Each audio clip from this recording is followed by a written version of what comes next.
Master Hargovind एक किफ़ायत पसंद इंसान हैं जो अपने गांव के मेले के रास्ते में एक रस्सी का टुकड़ा उठा लेते हैं। थोड़ी देर बाद गांव में यह खबर फैलती है कि किसी बड़े आदमी का एक बटुआ गायब हो गया है।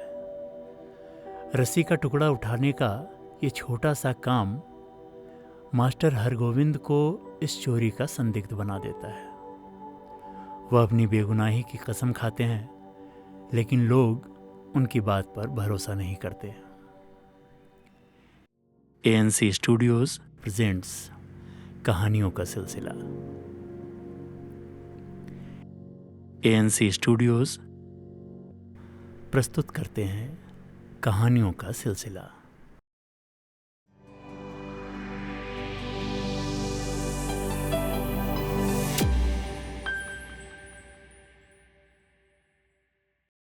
आज की कहानी है संदेह की गांठ। A piece of string by Guy de Maupassant. कहानी अनुवाद और रूपांतरण चिन्मय शंकर। स्वर सिद्धार्थ श्रीवत्स। आज हाट का दिन था।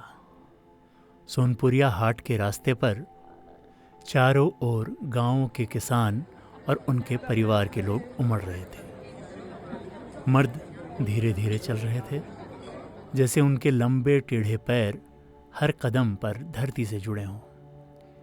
सालों साल हल जोतने के कारण उनके बाएं कंधे ऊपर उठ गए थे और धान काटने की आदत ने उनकी चाल में हल्का झुकाव ला दिया था।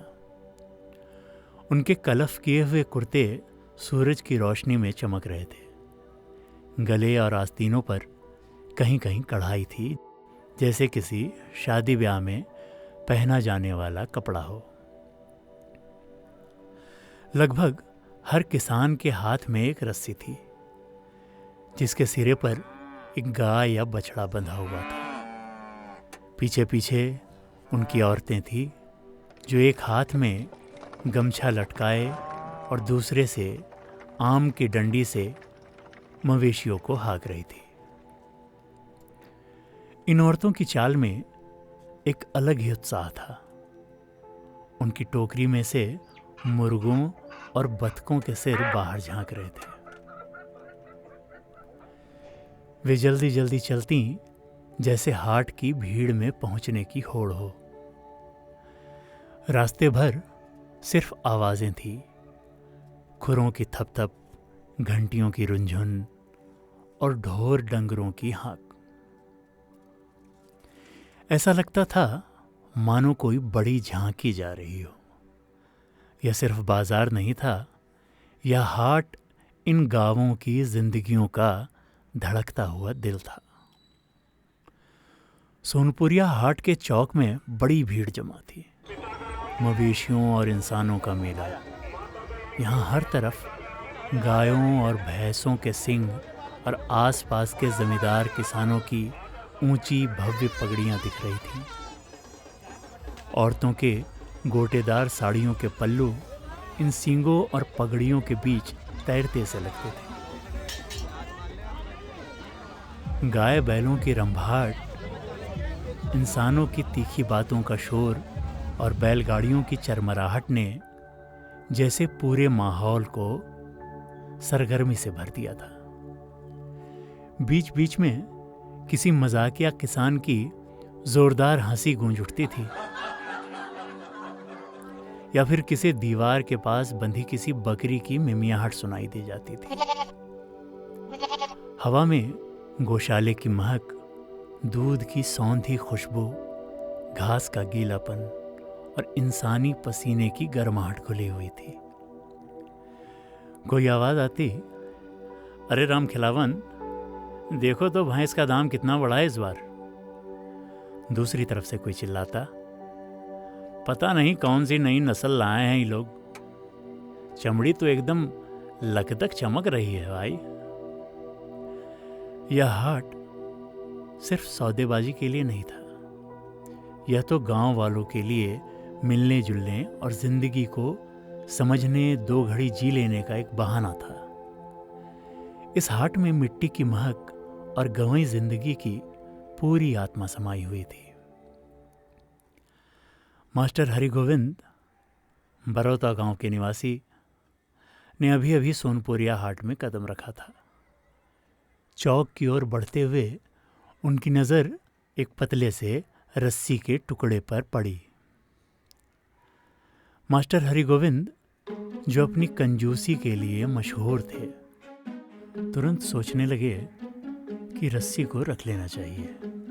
क्या पता कौन सी छोटी चीज़ कहाँ काम आ जाए। ग्वालन से रस्सी मांगो तो तुरंत रुपया मांग बैठेगी। फिर जैसे ही उन्होंने नीचे झुककर रस्सी उठानी चाही, गठिया के पुराने दर्द ने उन्हें परेशान कर दिया। फिर भी जिद में उन्होंने वो पतली रस्सी उठा ली और सावधानी से समेटने लगे। तभी उन्होंने देखा कि रामाशंकर लोहार, जो उस इलाके का बड़ा कारीगर था, अपनी दुकान के दरवाजे पर खड़ा उन्हें घूर रहा था। दोनों में एक बार इक्का गाड़ी के लगाम को लेकर बड़ी बहस हुई थी और तब से दोनों के बीच अदावत चल रही थी। हरगोविंद को यह देखकर थोड़ी शर्मिंदगी हुई कि उनका पुराना दुश्मन उन्हें सड़क से रस्सी उठाते हुए देख रहा है। उन्होंने जल्दी से रस्सी को कुर्ते की जेब में डाल दिया और ऐसा दिखावा किया कि जैसे वे अब भी कुछ ढूंढ रहे हों। गठिया की तकलीफ से परेशान, सिर झुकाए और टेढ़ी कमर के साथ वे चौक की ओर बढ़ गए और जल्द ही भीड़ में खो गए। धीरे धीरे चौक खाली होने लगा और जैसे ही घड़ी ने 12 का गजर बजाया, दूर दराज से आए लोग पास की सरायों में जाने लगे। जुगराज की सराय में बड़ा कमरा खाने पीने वालों से खचाखच भरा हुआ था और बाहर के मैदान में बैलगाड़ियाँ, तांगे, खच्चर गाड़ियाँ और वे तमाम छोटी बड़ी गाड़ियाँ भी थी जिनका कोई नाम न था। मैदान के ठीक सामने सराय के बड़े चूल्हे से उठती तेज लपटें बैठे लोगों की पीठ पर गर्माहट फेर रही थी।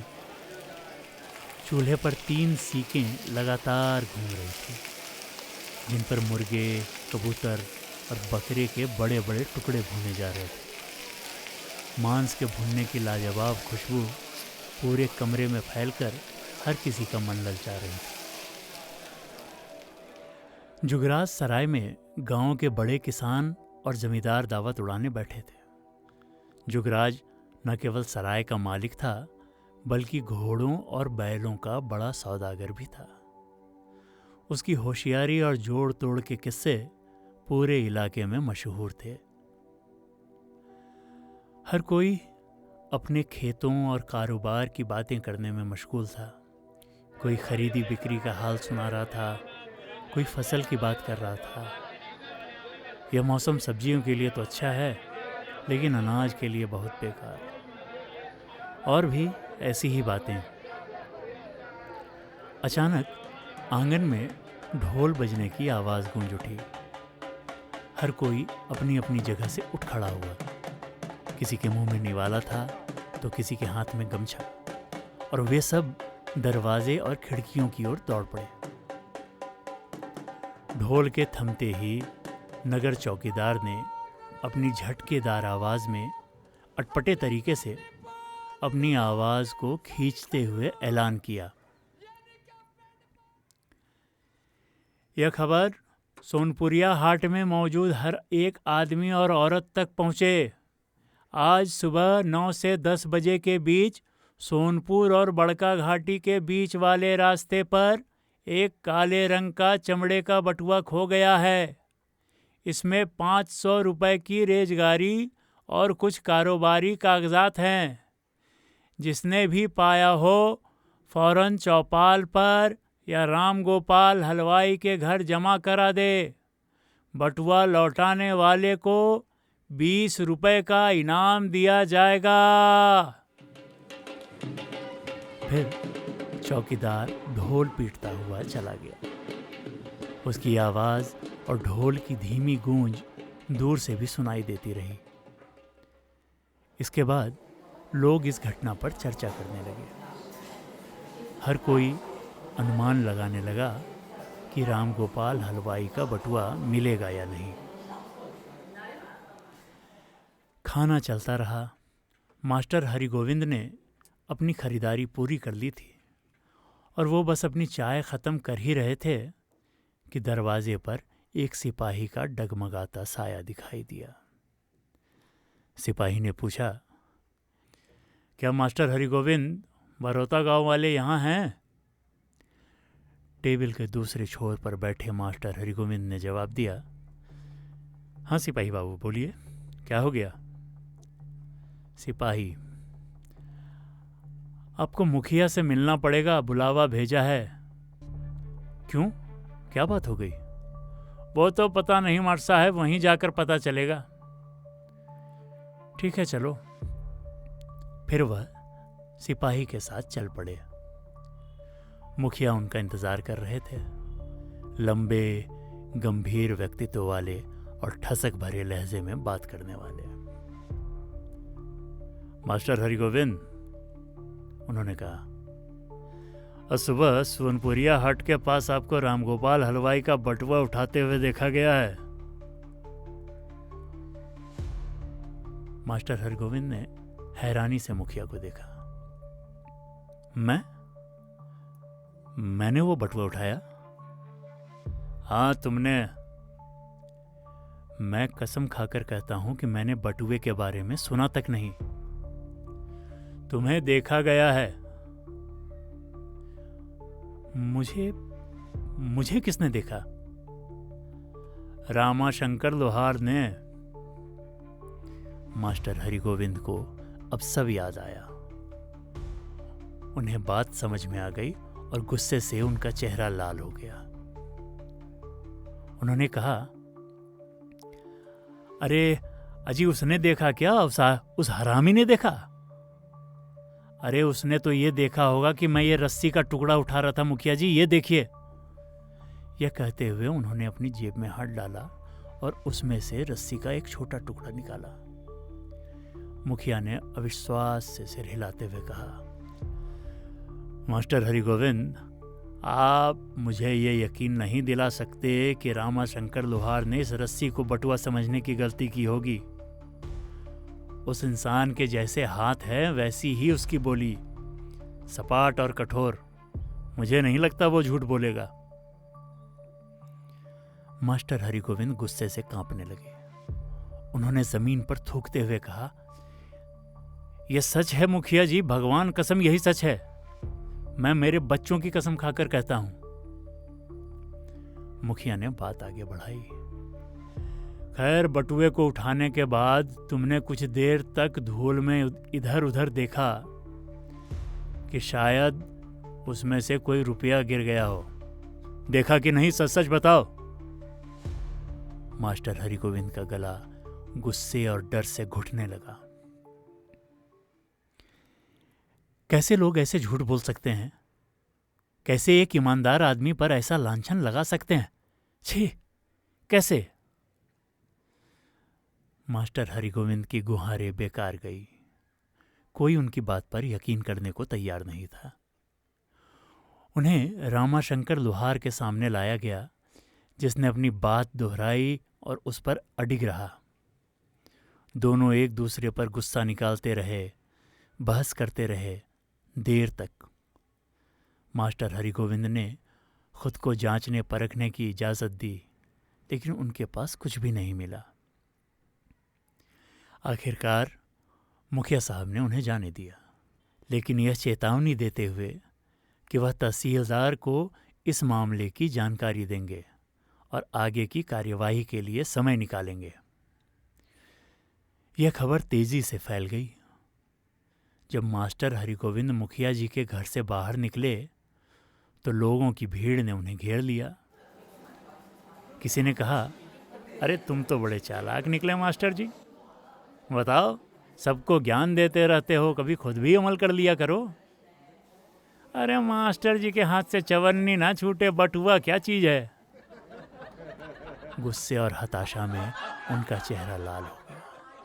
लोग उन पर हंसते रहे और वह बार बार अपनी बात दोहराते रहे। सच तो यही है भाइयों कि मैंने सिर्फ एक रस्सी का टुकड़ा उठाया था, शिव शंभू की सौगंध। किसी की उत्सुकता थी तो किसी के चेहरे पर व्यंग्य, लेकिन किसी में भी उनके लिए कोई सहानुभूति नहीं थी। मास्टर हरिगोविंद ने बार बार वही कहानी सुनाई, वही रस्सी का किस्सा, लेकिन कोई यकीन करने को तैयार नहीं था। लोग हंसने लगे। वह आगे बढ़े, हर किसी को रोक रोक कर अपनी बात समझाने की कोशिश करते रहे। खुद ही अपने पुराने परिचितों को पकड़ते और अपनी जेबें पलटकर दिखाते, यह साबित करने के लिए कि उनके पास कुछ भी नहीं था। दिया बाती की बेला हो चुकी थी। घर लौटने का वक्त हो गया था। मास्टर हरिगोविंद अपने 3 पड़ोसियों के साथ गांव वापसी के लिए चल पड़े और रास्ते में उन्हें वह जगह भी दिखाई जहां उन्होंने रस्सी का टुकड़ा उठाया था। पूरे रास्ते वह अपनी कहानी सुनाते रहे। शाम को वह बरौता गांव के हर कोने में जाकर अपनी बात कहने लगे। जो भी मिले उसे अपनी सफाई देने की कोशिश करते, लेकिन हर कोई उन पर अविश्वास ही जता रहा था। उस रात वह सोचते सोचते करवटें बदलते रहे। अगले दिन दोपहर के करीब 1 बजे मार्कंडे राम, जो मथुरा प्रसाद के खेत में काम करता था, वो चमड़े का बटुआ और उसके कागजात लेकर राम गोपाल हलवाई के पास पहुंचा। मार्कंडे राम ने बताया कि उसने यह बटुआ रास्ते में पाया था, लेकिन क्योंकि उसे पढ़ना लिखना नहीं आता था, उसने इसे अपने मालिक मथुरा प्रसाद को दे दिया था। मथुरा प्रसाद ने बटुए की जांच की और उसे राम गोपाल हलवाई के पास लौटाने का निर्णय लिया। यह खबर आसपास के गांवों तक फैल गई। मास्टर हरिगोविंद को जब यह बात मालूम हुई तो वे तुरंत अपने घर से बाहर निकले और अपनी पूरी कहानी शुरू से अंत तक सुनाने लगे। वे विजयी भाव में बोलते, दर्द तो मुझे इस बात का है कि मुझे झूठा कहा गया। समझ रहे हैं ना? अजीब बात बटुए की नहीं थी, बात इज्जत की थी। झूठा कहलाने से बड़ी चोट दिल पर और कोई नहीं होती। सारा दिन वे अपनी कहानी सुनाते रहे। रास्तों पर चलते लोगों को, चौपाल में बैठे ग्रामीणों को, यहाँ तक कि मंदिर से लौटती हुई महिलाओं को भी। वे राहगीरों को रोक रोक कर अपनी बात बताते। अब उन्हें एक सुकून तो था, पर फिर भी मन में कुछ खटक रहा था, जैसे वो अपनी बात ठीक से समझा नहीं पा रहे थे। लोग उनकी बात सुनते हुए हंसते हंसते मजाक उड़ाते। ऐसा लगता जैसे उनकी पीठ पीछे कुछ कहा जा रहा हो। अगले मंगलवार सिर्फ अपनी बात फिर से सुनाने के लिए वे सोनपुरिया हाट पहुंचे। रामाशंकर लोहार अपनी दुकान के दरवाजे पर खड़ा उन्हें देखते ही हंसने लगा। हरिगोविंद ने पास के ही सखवारा गांव के किसान को रोका, पर उसने उन्हें अपनी बात पूरी करने का मौका नहीं दिया। उसने उनके पेट में हल्का सा मुक्का मारा और लगभग चिल्लाते हुए बोला, अरे मास्टर, तुमने तो खेला कर दिया। जुगराज की सराय में जब वे खाने की मेज पर बैठे तो फिर से पूरी घटना बताने लगे। एक घोड़े का व्यापारी जो सतनापुर से आया था, जोर से बोला, चलो चलो हरगोविंद, हम सब जानते हैं तुम्हारे उस रस्सी के किस्से को।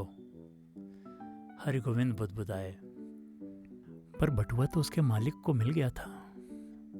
लेकिन एक व्यापारी ने उनकी बात काटते हुए कहा, अब बस भी करो माट साहब, एक ने बटुआ उड़ाया, दूसरे ने लौटाया, दोनों का खेल साफ है।